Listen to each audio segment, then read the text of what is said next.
All right. Hello there. And thank you all for joining us today. Um, my name is Gabe Munoz, and I am with the Toolbox Small Business Resource Center. We're located here in Kansas City, Kansas, right actually at 1303 Central Avenue. And so we're here today to learn a little bit more about the KCK Small Business Resiliency Grant, which was recently launched through the unified government. We're here joined by our partners at the Hispanic Chamber of Commerce and also with the Heartland Black Chamber of Commerce. I want to thank both of them for joining us and helping us with spreading the word out. So at this time, I'd like to go ahead and introduce Alad, who will talk a little bit about the Hispanic Chamber.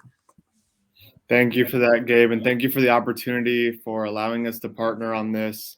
We're really excited about this opportunity that small businesses have. We want to thank the unified government for working with the Toolbox and allowing us to be a part of this as well.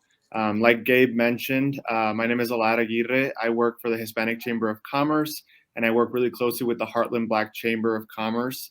Unfortunately, Kim Randolph, the president, was not able to join us today, but I want to speak on behalf of both of our organizations. We're both here to help the minority business community, both the Hispanic and the Black communities.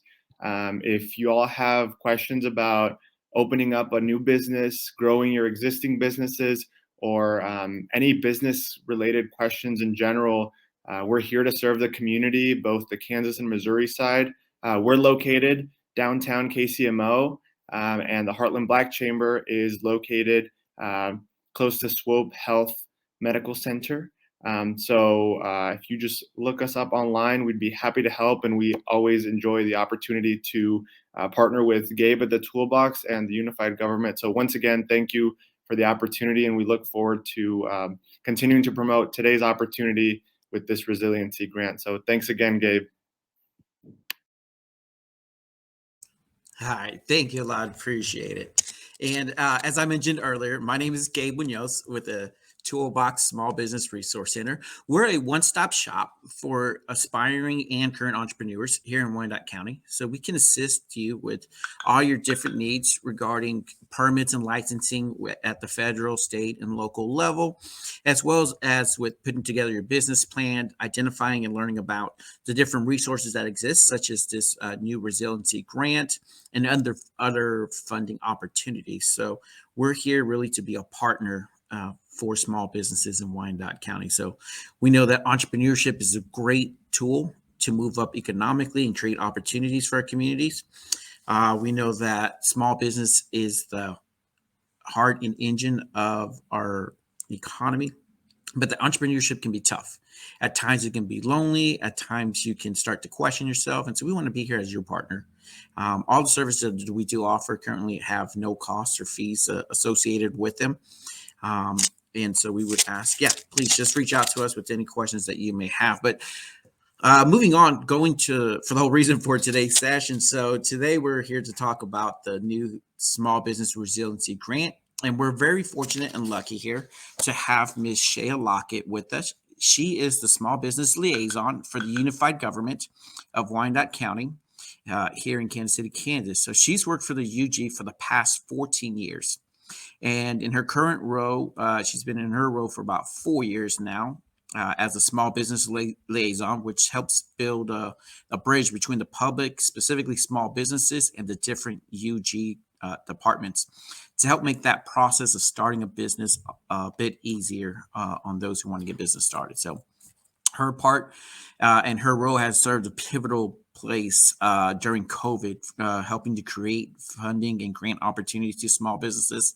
The last 2 years, she's been a strong advocate for supporting our local small businesses and creating these grant opportunities, as well as the whole systems it's taken. So especially with the fast turnaround that's been required. So we really appreciate Shaya making the time to be here with us to present about this grant. So today she's going to speak about the grant, who qualifies for the grant, how to apply for the grant, and then we're going to jump into a question and answer session at the end to kind of talk about any specific questions that individuals may have. So You should be able to have access to the chat function right underneath this screen. And so if you have any questions, please feel free to type those in the chat box, and we will do our best to address those at the end of this session here. And if you have any other questions, I'm going to drop my contact information in the chat as well as Alad and Shaya will drop their information as well. So at this time, I will go ahead and give the floor to Shaya. Thank you, Gabe, so much for the warm introduction. And Alad, thank you for being a great partner with the Hispanic Chamber and as well as Heartland Chamber of Commerce. I am so excited to be here today to be able to share the information about the Unified Government Small Business Resiliency Grant. If you're on here, you know that the pandemic has had a significant impact on our economy and on especially our smaller businesses in the community. So this grant was created, as Gabe said, to be able to assist those businesses that have felt that impact, whether it be because of the rising costs of goods or the increased cleaning that's required for your business. This grant was created specifically for that. And Gabe gave me a lot of credit, but there's a wonderful team of individuals at the Unified Government who have worked hard to bring this grant program to life. And I would specifically like to thank our commissioners for approving these funds for our small businesses. They understand and heard the need for from the small businesses for additional funding through this. So we're going to get into the reason that we are all here to learn more about this grant. Currently, to be eligible for the grant, you have to be a business based in Kansas City, Kansas. You have to have fewer than 100 employees, and we are giving priority to those businesses that have 25 or fewer employees. So if you have up to 100 employees, you are able to apply, but priority is given to those businesses that have 25 or fewer employees. You have to be current on your property taxes if you do own your building. If you are renting your location, then that does not apply to you. And you have to demonstrate a need directly related to the pandemic. And I just want to take a minute to touch on this eligibility requirement. We know that anytime there's funding or money available, everyone wants an opportunity to go after it. But with these funds, it's very specific that it has to be related to the COVID-19 pandemic. It doesn't qualify. Startup costs don't qualify. Equipment that is needed does not necessarily qualify unless we can relate it back to that COVID-19 pandemic. So that is something that's really important. And then also liquor stores, payday loans, hookah, vape shops, and seed capital, those are ineligible expenses.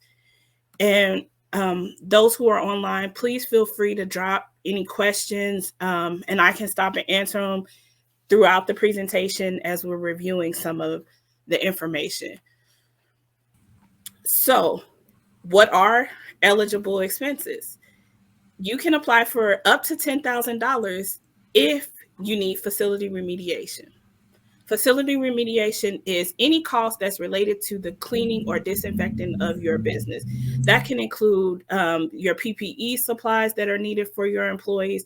If you are a small business that frequently continues to have in-person business and you need to increase your cleaning costs so that your customers can continue to come in and it be safe, that will be covered. Also, another cost is eligible expense, is technology. Any cost related to the increasing your technology capabilities. So for this one, we'll speak specifically to restaurants. A lot of restaurants have gone to online ordering and we know that there are costs associated with that. This grant can cover those costs as well. if you need to upgrade your system to be able to host your meetings, to meet with your clients online versus in person. It can cover those technology and software costs as well. Any type of technology cost that is related to the need for your business that has shifted because of the pandemic. Marketing is another cost. So getting the information out, we know that there's not as many networking and face-to-face events occurring currently. So you can use marketing for website upgrades or e-commerce services. And then the final two are our back to work incentives. As many businesses continue to suffer from staffing shortages, these funds can be used as incentives for recruitment of new employees if you are experiencing shortages. And then there's also revenue loss. In order to apply for revenue loss, there's additional criteria. You have to have 10 or fewer employees, an annual revenue of less than $250,000, and provide documentation of at least a 20% revenue loss. The CARES Act funding that we previously distributed for our small businesses, in 2020, we did over $1 million in CARES Act funds for small businesses, and the majority of those funds were solely for revenue loss.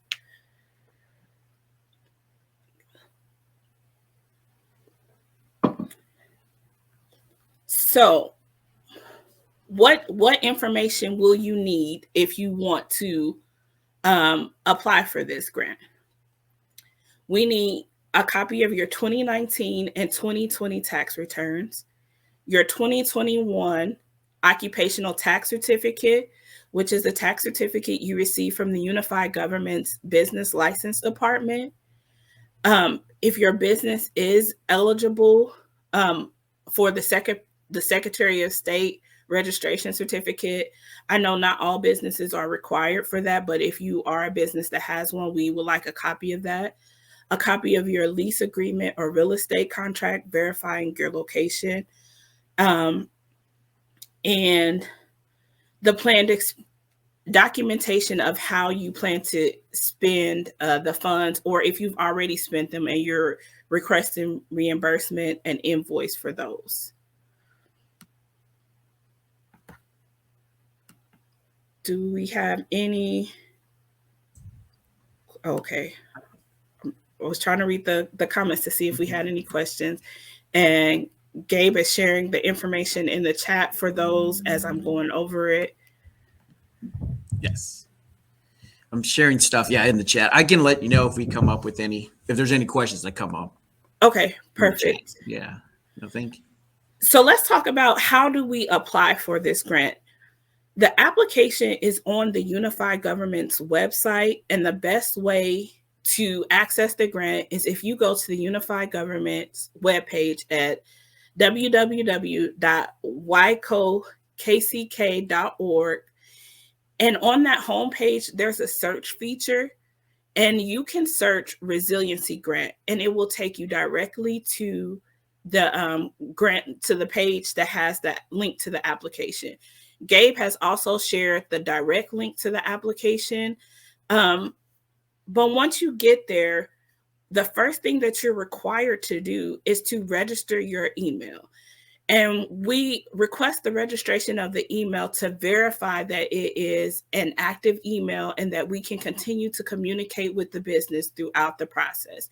So the very first step in applying is going to that webpage, clicking apply, and you're going to register your email address. It takes about 2 minutes to put in your information, your name, your contact number. It doesn't even ask for the name of your business at this time, and a valid email address for you. And then you will be sent, as soon as you submit that, you will be sent a direct link to the application. So you need that link to the application in order to successfully apply. And that link is valid once you've registered. And one point that we want to make sure that all businesses are aware of is our application. You have to complete it in one setting. So you aren't, the software doesn't allow us to, doesn't allow the business to save their progress and come back to it at a later time. You can keep the tab open on your computer and save it that way. But if you were to exit out of that application link, then unfortunately you would lose all the information that you put in. So it's very important that when you sit down to complete the application, that you have all of those required documents that we just went through, that you have them with you at the time you're completing the application. And in talking to business, what I've suggested is that you do the document gathering, save everything on your computer, and then when you're ready to sit down, you can just begin attaching the documents in the application in one setting. Shaya, we have a couple questions in the chat. I'm not sure if you want to continue going and we answer those at the end. We can take some questions. Let me see. The first one I show here is from Joey Kramer. And his question is, he owns an assembly business, no employees, along with building decks, privacy fences, and lawn care services. His question is, are there specific businesses that qualify and some that don't? So as long as it's a form business, it can be a solo entrepreneur. They will qualify as long as they have the appropriate documentation. Okay. So yeah, so all businesses except I think you named a couple. Except for liquor, the liquor stores, hookah lounges, vape shops. Correct. Okay. And then the other question I'm showing here is, are only businesses with less than 250,000 in revenue eligible? No. So those businesses are eligible for the revenue loss. Okay. That's so one of the additional guidelines that are, if you are applying for revenue loss, you would have to have less than 250,000 in revenue. So yeah. So just to clarify on that, Melissa, if you're, there's I think 4 other segments or types of the grants that you can apply for. Those are open to all, regardless of the amount of revenue. Yes. Okay. And then as long as they meet the other eligibility requirements. And I show here another question is, can it be an online business? It can be an online business if it's registered and located in Kansas City, Kansas. All right. So yeah. So yeah, online businesses do qualify as long as they're registered here and they are operating here in Wyandotte County. In Kansas City, Kansas. Oh, sorry, Kansas City, Kansas. My bad. Yes. Okay. Yes. Okay. Cool. Okay. Yep. We can keep on going. So all the questions we have right now. Okay. And so we did go through how to apply and the things that you will need to apply. When you register your email address and you get the link to the application, you will also receive a program overview and introduction for the program. And that details everything that you will need to apply for the grants. It's your instructions, and it is highly recommended that you read that entire document prior to starting your application. It has a lot of helpful hints and tips in there, such as the one I shared, that it has to be completed in one setting. You're not able to complete it in 2 separate, save your progress, and then go on, come back to it at a later time. And the application asks the basic, you will have to be required to provide, all the basic information for your business, the type of business, your name, where you're located, the date of inception for your business, the number of employees you have, gross revenue for both 2019 and 2020. We will need the information for your authorized representative. And that person can be different from our primary contact. Our authorized representative is the person who has the authority to sign off on receiving the grant funds. And that's important. So a business owner can have a member of their staff be our contact person, but we still need the information for a person that is authorized and that can authorize the grant funds, receiving the grant funds. You can apply for the $10,000. You can request it in all one area, such as facility remediation. If you are let's say a daycare, and you need increased costs for cleaning for the little ones, and you want to request the entire $10,000 for facility remediations, you can do that.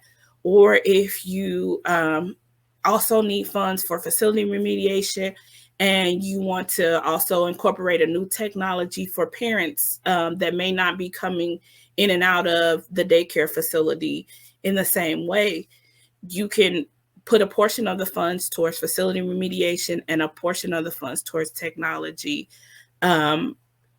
You're able, as the business owner, to tell us how you would like to split, how you would like to receive those funds and what you're applying for.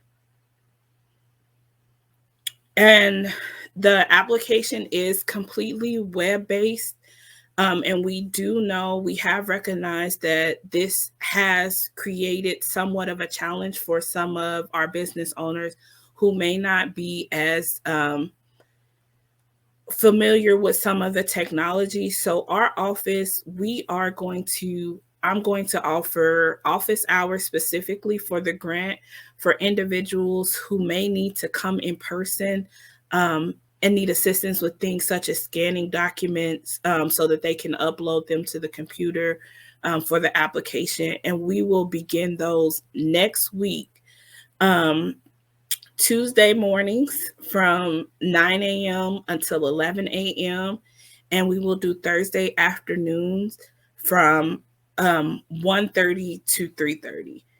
And that is at our location in City Hall at 701 North 7th Street in Suite 421.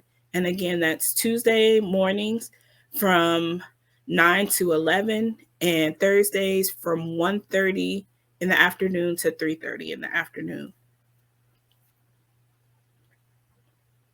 And if we have any questions. Yeah, we have a couple questions that have come up here.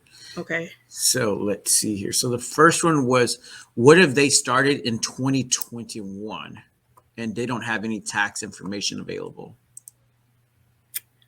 That would be one that would be a little more difficult for us to approve just because the COVID need. It would depend on what their request is, so to speak. If it's for PPE, we could possibly look at it, but more than likely, a lot of businesses that started in 2021 would not have the documentation required to satisfy the needs of this grant. But I would speak to people on an individual basis. Okay. And so then let's see. And I guess part of that question, I'm going to build off of that. Sorry. It's because part of the application, in order to move from one section to the next section, does require you to upload the documentation for 2019 tax info, 2020 tax info. So if somebody doesn't have tax information for 2019, for example, and it's required to move on to the next page of the application, what should they do in that situation? So we have excuse me. So we have businesses that started in 2020, for instance, and they did not have 2019 tax revenue. They are able to upload something that states not applicable to this business, and they can explain it. There are sections in the application where you can provide additional information for the documents that you upload. Oh, okay. So somebody opened up in 2020, and let's say in January 2020, and then hit COVID, and they don't have tax returns, and they can create a document explaining why. Yes. And they're upload that in that place. Okay. Cool. Let me see here. Another question that popped up here is, does facility remediation equal extra labor for cleaning supplies and PPE? Yes. Okay, so that could include extra labor. Okay, let's see here. Oh, I can see this. So here's another question. If I'm registered with Secretary of State, do I need to be registered with Wyandotte County? Yes, all businesses operating in Kansas City, Kansas are required to have an occupational tax certificate. And for any business that who does not currently have one, they can reach out to our business license department within the unified government to obtain the occupational tax certificate. And that is a required piece of documentation for the grant. Yes. And I know as we've had clients come in through here at the Toolbox, that we've had some folks come in who haven't had that. Actually, Right. a good number. And so if they didn't have it, we're in 2022 now. And so it's asking for 2021. It's what I've been advised through the department there is that they would need to pay for last year's occupational tax and then also pay this year's occupational tax as well at the same time. That's correct. Okay. Let's see here. So we got another question here. What if your income was reduced during the COVID pandemic in 2020, 2021? How would I still qualify? So their income was reduced. If revenue for the business is reduced? Yes. That's how I read it. Okay. So if your business revenue was reduced, and I guess the question would be, are they applying for that revenue loss, or are they looking for the other areas such as facility remediation, technology? Because if it's facility remediation, technology, the back to work incentives and things like that, then the revenue continuing to reduce, we just have that information for tracking, for metric purposes, but it's not a qualifier to receive the other areas. Yeah, and I think that one we may need a little bit more information to be able to figure that out. So Danielle, I see you asked that question. If you want to reach out to, either to Shaya's office, to mine, or to the Hispanic Chamber, you're welcome to. Our contact information is further up in the chat, but we'll print that out. We'll push that out again. So another question here is, can the form be printed as a preparation document? So the when you register your business, what you will get is that program overview and instructions. And on there, it tells you it lists out every piece of information that it will ask for, each question, everything that you will need to upload, all your required documentation as well. So that can be printed out. But once you go into the application, it's all online. So yeah, and I put it here, and I'll put it in the chat as well. The grant overview guide, which is really great. Shaya's team in office put that overview together. It's about 7 pages long, but it's got some really good, helpful information on there. It has definitely the list of all the documents that are needed, which I definitely recommend before you sit down and get started looking through that document list and getting everything together for that.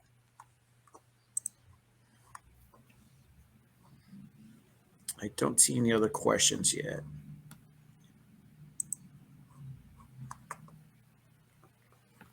Let's see here. I'm not showing any of the questions. So I will, a common question that our office has received is whether or not nonprofits are eligible to apply for this grant. Unfortunately, this grant is only available to for-profit businesses in Kansas City, Kansas. And we got a question about the timeline for the grants. Okay, so that's a great question. When we released the grant, it was released right before the Christmas and New Year holiday, so we left a rolling application, and there's no end date for the applications to be submitted. However, we are currently reviewing applications on a weekly basis So every Monday we go in and review all the applications that have submitted all of their documentation for approval.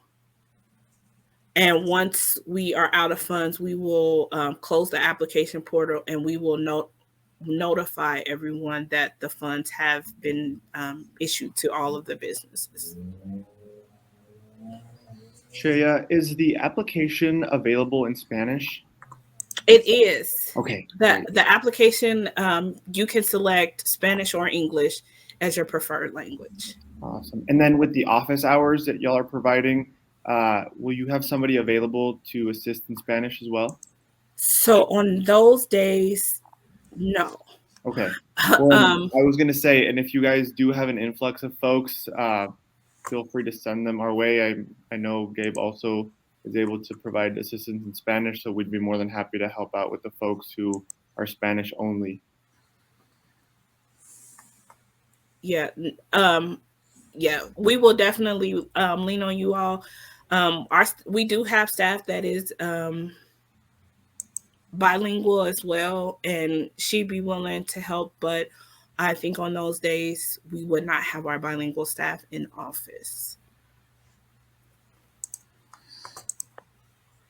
See, another question I had received from somebody else was if they received other grants such as like Spark or PPP, does that make them ineligible for this grant? It does not. We do ask to if they've received other funds. The important piece with that is that you can't request funds from us for something that you've already received funding for.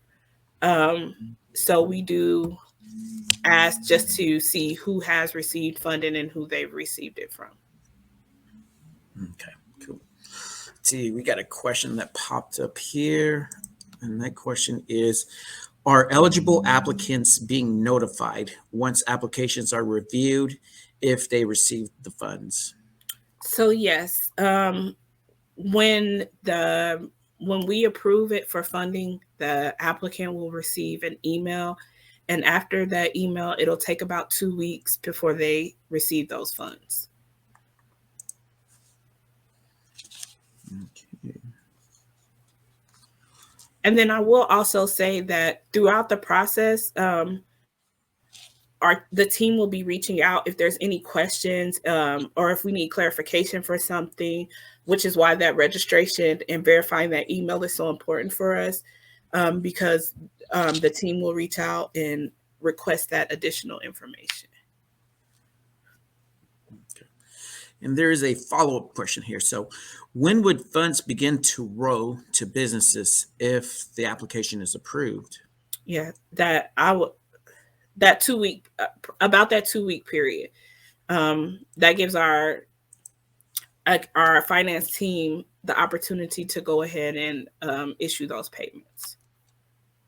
Okay, well, that's pretty good. Quick turnaround. So yeah, let's see here. Another question is, can the funds be used to pay back an EIDL they received during the pandemic?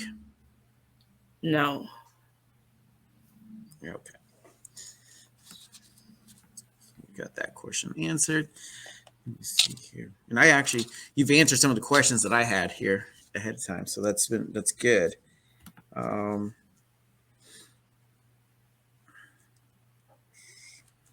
And the grant is not reimbursable, correct? So meaning that I know you guys have another grant that typically you incur the expense first and then you get reimbursed. This one is not like that, correct? This one it's not set up that way, no. But you will be required to provide documentation after you receive the funds, just verifying that they were spent in the manner in which you stated they would be spent. Okay. And I think part of the application process does ask you to submit some quotes for the services that you're going to be requesting, correct?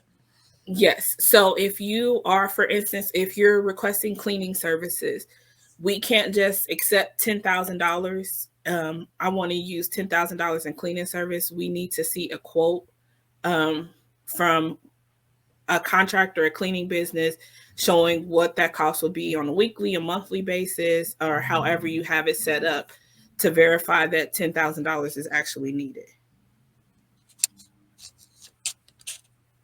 Okay. Does that quote need to be from any kind of like specific time frame or anything? Can it be from, let's say, 6 months ago, or can it be? Does it have to be within like the last 30 days? We will request within the last 30 to 45 days. Okay. Let's see here. Now, let's say that you're using it for the back to work incentive.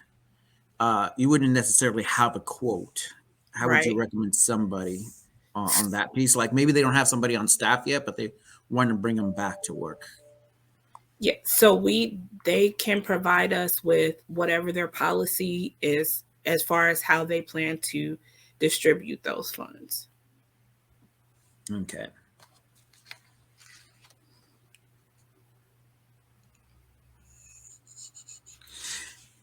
Now, what happens if somebody was, let's say, a sole proprietor, and then they switched over to an LLC, for example, or if they were maybe partners prior to COVID, and then maybe one of the partners decided to leave, and so then they changed the structure of the business to just one owner. Would they still be eligible to? Okay, I want to make sure. I want to make sure I'm following. I had two questions. Sorry. So they were a partnership to begin with, Mm-hmm. and then they dissolved the partnership and created a new LLC. Correct. A single, maybe like a single owner LLC. But it's for the same.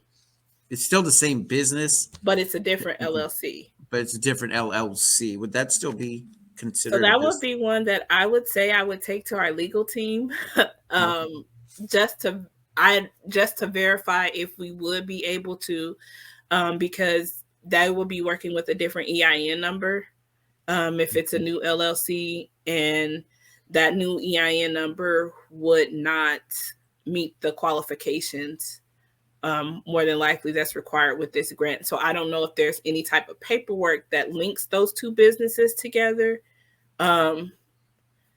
that would be eligible. So that would be something I would have to speak to our legal team about. Okay. Yeah, we've seen so many different things that have happened, over COVID. COVID definitely changed a lot of businesses, and so a lot of them that have changed or made different changes, as to how they operate. So thank you for that. Let's see. I can see a question here. Let's see. For the marketing aspect of using the grant, does that include future costs for advertising, branding, uniforms, workwear? So it can be future costs for advertising and branding. Uniforms wasn't one of those things that we necessarily looked at as marketing and how it will relate back to the pandemic. But as far as advertising and branding, yes. Okay. So do those funds need to be used within a specific time frame? Let's say you request funds to help with the marketing because you have to adapt. Do they have to be used within a certain time frame? So we're asking that they're used within a year of receipt, sooner if possible. Okay. So within the year. Yep. Let's see here. Another question here is, will you repeat the information shared regarding profit versus nonprofit? So this grant is only available to for-profit businesses, a nonprofit, a 501c3, or there's a couple other nonprofit entities are not available to apply for this grant. Only for-profit businesses. And correct me if I'm wrong, but I believe the unified government's currently working on trying to create a separate grant program for nonprofits. So the commission is currently going through their process of determining how they would like to spend the remainder of the ARPA funds. Okay. Let's see, and there was another question I saw here. Okay, if some of the funds would be to reimburse the extra labor costs of staff members, extra hours, would we just submit payroll from 2021? So I guess they're asking to be reimbursed for extra labor costs that they incurred. Would they just submit payroll hours? Labor costs, what would the extra labor costs, are they for additional labor costs for hiring additional cleaning staff, or? Let's see, going back to, I think they asked a question earlier around cleaning costs. So feels like it may be around, extra labor because of, I'm assuming here. Oh yeah, here they put labor costs due to cleaning the restaurant. Yeah. So if there was an additional cost incurred, such as you had to hire additional staff or increase the staffing for cleaning, then we could look at those payroll expenses as facility remediation. Okay.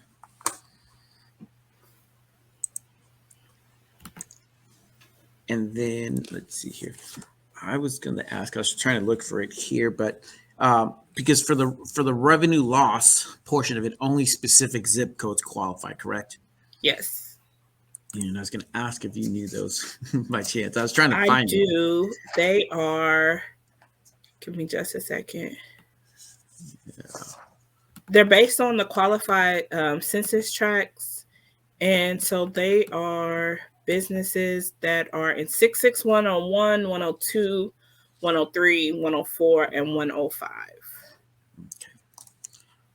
And those again are for if you're that only applies to the revenue loss. Yes. Correct. All the other categories, it's regardless of those zip codes. Let's see here. Another question is, can the funds be used to support virtual consulting? The question I will have is as far as support the purchase of the software, or it could be used to support the purchase of software to allow for the business to operate in a virtual manner, if that answers the question. It could be used to support the software or the technology needs for that.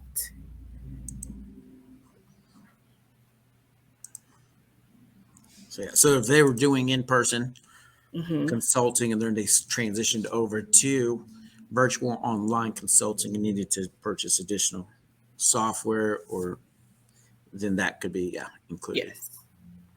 Okay. Let's see. Please continue asking questions here. So if anybody's got any, I know we all have unique different businesses. Yeah, these are great questions, and I'm glad we were able to answer some of them. And as Gabe stated, you all can feel free to reach out to our office, or we also have a call center that's set up if there are additional questions after this broadcast is completed. And I can share that number now with everyone. It is 913-386-7600. So they can answer any questions related to this grant process, whether it's the technical side of completing the application, or if you have questions about the documentation that is needed in order to submit your grant application. I want to repeat that number again real quick so I can put it up. Okay. 913-386-7600? Yes. Okay, I'll put that in the chat.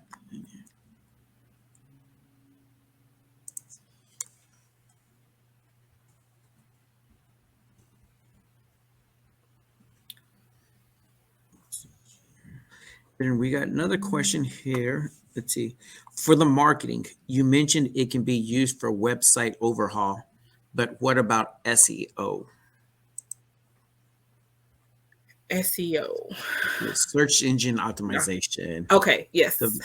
I was like, I know the acronym, but it can be used So if you were wanted to pay Google or someone like that, as long as you provide the invoice for it. Okay. Yeah, which I think we've seen quite a few, businesses that have not transitioned fully online, and so Yes. part of that is incurring those costs to get your advertising up there, so you're showing up on those Google listings and the Google AdWords and stuff, which can be a big cost for a lot of folks up front. Yes.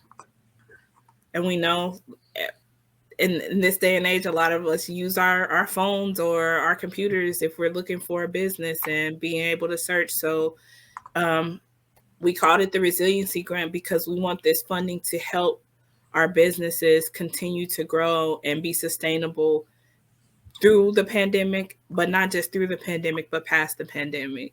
And that if this funding can be used to set your business up for continued growth, that's what our goal is. No, exactly. It's definitely needed here. Let me see here. And I put that grant application link back up for folks who are looking to apply for that. It is a rolling calendar or rolling application date. So once funds run out, the grant will cease unless additional funds are somehow allocated. But it is first come, first serve. So definitely recommend individuals to apply as soon as you're able to. Okay. Let's see here. Oh, we got a question here. What if we are given a grant for a certain amount but aren't able to spend the full amount? What happens to the rest? So that's part of why we require the documentation prior to you submitting or being approved. So those invoices from the companies you'll be working with to verify what the cost of the goods or services that you're requesting are going to be. We will take that information, and if it's $8,000 worth of goods or services, that will be the grant amount that we would award. And so the team will work with you to make sure that number that you are submitting and requesting is accurate and you're able to spend it. But in the event, and hopefully this doesn't happen to anyone, that those funds weren't able to be spent based on what the grant stated, they would be required to remit those back to the unified government. Okay. Hope that helps there. And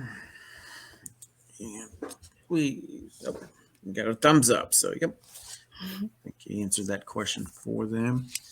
And please keep on asking questions. So, as I said, Shaya's got, all the key information. So you can hear it directly from her office. So, and I think one of the things I think that you mentioned earlier, Shaya, was that you all are willing to listen to some of the unique situations that individuals may find themselves in that may not fit specific mold or the application specifically, but that you're willing to listen if folks are able to make that case and be able to show, with some proof as to why they should qualify.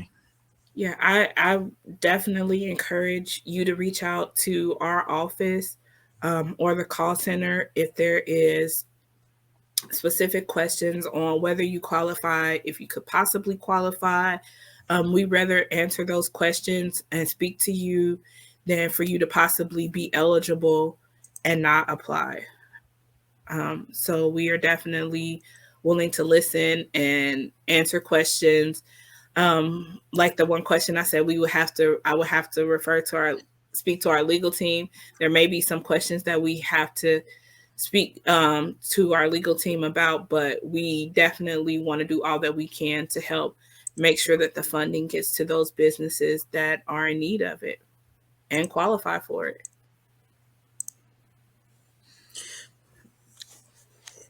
And I'm kind of wondering here, Shaya, as I've helped folks complete some of their applications, gather documents. I know that you guys have some naming requirements on the files.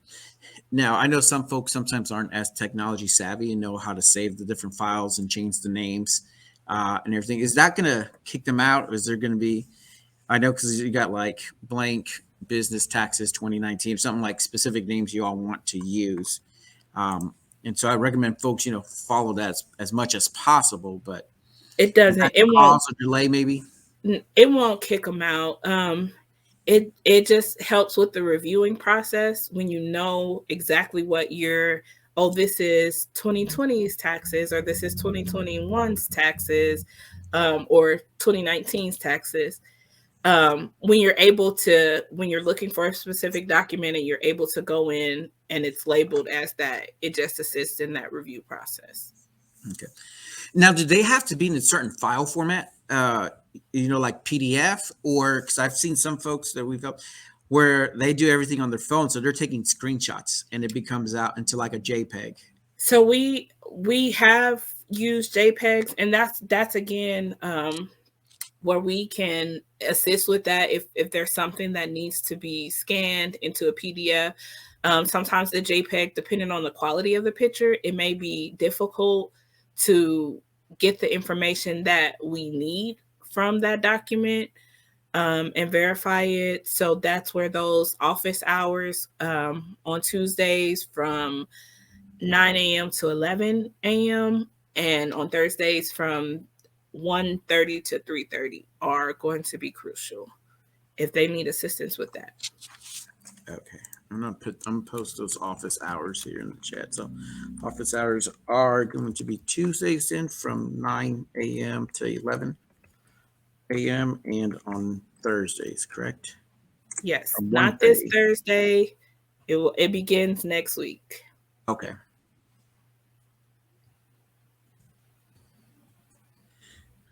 And a lot. Any questions you have on your end over there? No, I think that's super helpful. I do got a question. Sorry. Didn't mean to. It just popped up. How about individuals who operate their business with an ITIN number? Are they able to operate or apply? I believe that we can accept those applications. However, that would be another question. I don't know how it's set up in the application, but I would have to refer back to our legal, and I can get you that information, Gabe. Okay, appreciate that. All right, here we go. See, it looks like, so I was typing. Another question that popped up was, I think we've answered this, but in order to apply, do we need to be licensed in Wyandotte County? You have to be a registered business in Kansas City, Kansas. So it's not for this grant. It's not for all of Wyandotte County. It's just for Kansas City, Kansas. It's being distributed through the city's portion of the American Rescue Plan funds.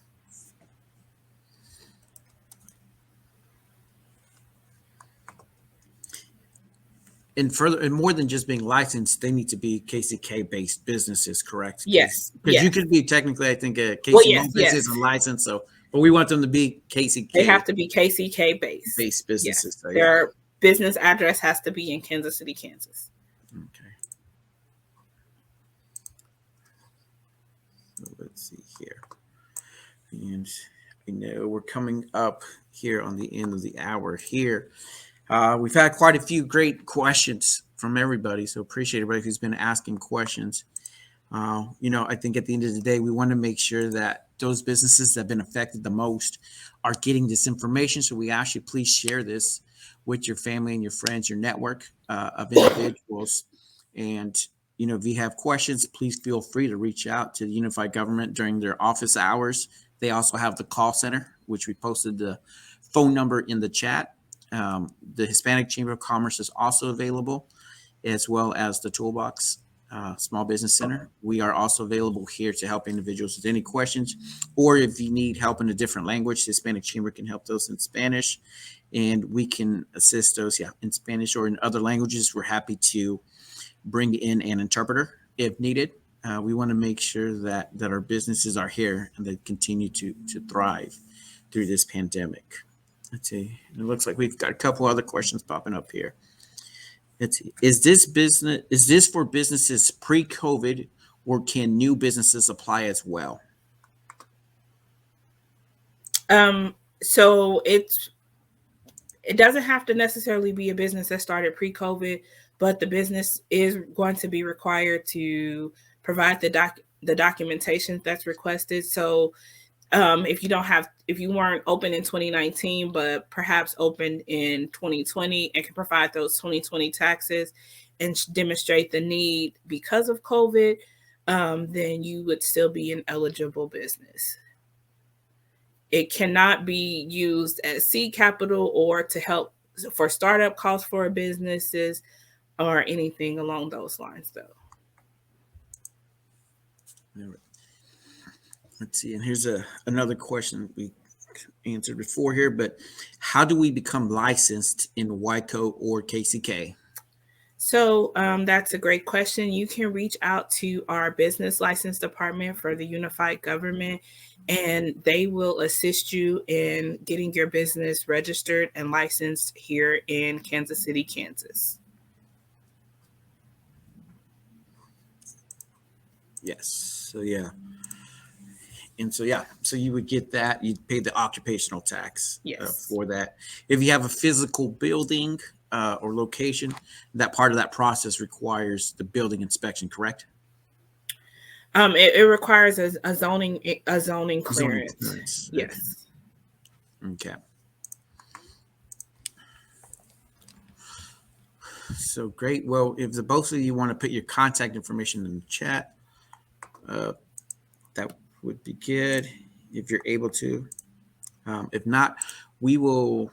This recording should go live and stay well, not live, but it'll stay on our Facebook page. We'll have that recorded and continue. So this will be accessible in the future for anybody who's got further questions. But other than that, I think we are up here on the hour. So Shaya, I want to thank you again for your time, for making the time and all the work that your team and the whole commission has done to put this program together. It's definitely very needed, and we want to be here to help support our small businesses. So thank you. Thank you, Gabe, for hosting this, and thank you all for the questions. Feel free to reach out to our office at any time. And I'll give my email address. Unfortunately, I can't, for some reason, it's not letting me type in the comments, but it is Lockett, Lockett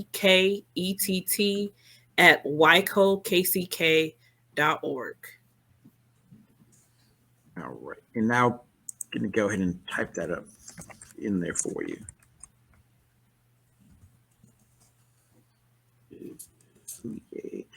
I always forget how to talk Liaison. I always miss it when I'm missing this. Okay, so I put it in there. So your contact information in there. So if anybody's got any questions or anything, please feel free to reach out to Shaya. They also are offering office hours on Tuesdays from 9 a.m. to 11 a.m. and Thursdays from 1:30 p.m. to 3:30 p.m. Starting next week. And so thank you all again for joining us. And yeah, a lot. Any parting words? Thank you so much for letting us be a part of this, Shaya and Gabe. We appreciate the opportunity. Here at the Hispanic Chamber, we're here to help you guys out too. So if y'all could give us a call. Si necesitan ayuda en español, pueden contactarnos a ese número 816-472-6767 para hacer una cita. If y'all need an appointment, or if Shaya, you need to send over folks who are Spanish speaking only, feel free to send them our way. And we look forward to helping businesses get this grant. And the Heartland Black Chamber is also here to help. So I put their contact information in the comments as well. So feel free, if you're a KCK business and needing help, either of our organizations as well as the Toolbox and the UG are really happy to be helping businesses obtain this grant. So don't wait, because like Shaya said, it's a rolling application. So the sooner you turn in, the sooner it gets reviewed. So. All right. Well, thank you all. Everybody have a great day, and go Chiefs. Yes. Thank you, Gabe. Thank you, Thank Taya. you. Y'all take care.